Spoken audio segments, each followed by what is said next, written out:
মনে করি যে এই সরকার এই দেশ এবং জনগণের আজকে শত্রুতে পরিণত হয়েছে।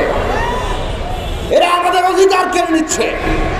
আমরা দেখলাম সরকার নানান রকম ছল চাতুরি করে, ষড়যন্ত্র করে, জনগণের উপরে তার রাষ্ট্রশক্তি দিয়ে নানাভাবে দমন পীড়ন করে এই ৭ই জানুয়ারির একটা আমি দামি নির্বাচন করে ফেলেছে।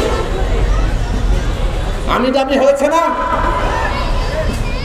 তারা নিজেরাই বলেছেন, খোদ প্রধানমন্ত্রী বলেছেন যে আমি সব জায়গায় দামি ক্যান্ডিডেট দেওয়ার জন্য বলে দিয়েছি।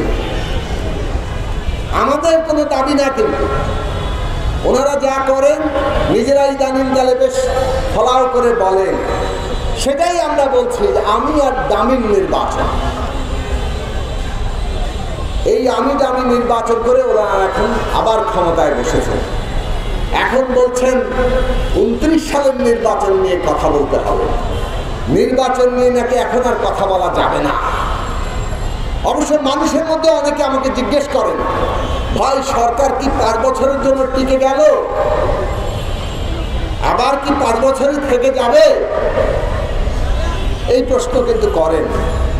তার মানে মানুষের মধ্যেও কিন্তু একটা দ্বিধা, কিছুটা হতাশা, নৈরাশ্য এগুলো কাজ করছে। বন্ধুগণ, এই পরিস্থিতি আপনারা সবাই জানেন। এখন এই পরিস্থিতিতে আমি যে বক্তব্য দিব সেটা আপনাদের পছন্দ হোক আর না হোক, এটাই এখন বাস্তব সত্য। যদি আমরা মনে করি যে এই সরকার এই দেশ এবং জনগণের আজকে শত্রুতে পরিণত হয়েছে, এরা আমাদের অধিকার কেড়ে নিচ্ছে, এরা আমাদের দেশকে বিপদের মধ্যে ফেলছে, তাহলে আজকে আমাদের বাংলাদেশের নাগরিকদের, এই দেশের ছাত্র সমাজের আগে প্রথম লড়াইটা করা দরকার নিজের সাথে। আমাদের মধ্যে যে ভয় বাসা বেঁধেছে, এই সরকার যে ভয়ের রাজত্ব কায়েম করে আমাদের প্রত্যেকের মধ্যে একটা ভয়ের বাসা বাঁধিয়ে দিয়েছে, তার বিরুদ্ধে আমাদের লড়াই করা দরকার। আমাদের লড়াই করা দরকার। এই সরকার যত রকম বিভ্রান্তি তৈরি করেছে, আমাদের মগজ ধোলাই করে নানাভাবে আমাদেরকে বিভ্রান্ত রেখে আজকে তাদের ক্ষমতা দীর্ঘস্থায়ী করতে চাইছে, তার বিরুদ্ধে আমাদের লড়াই করা দরকার।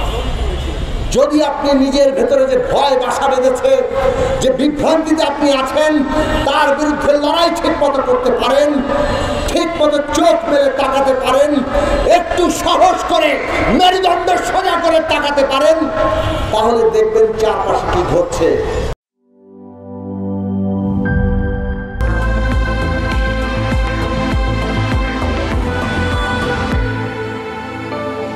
Hurley, be a show stealer.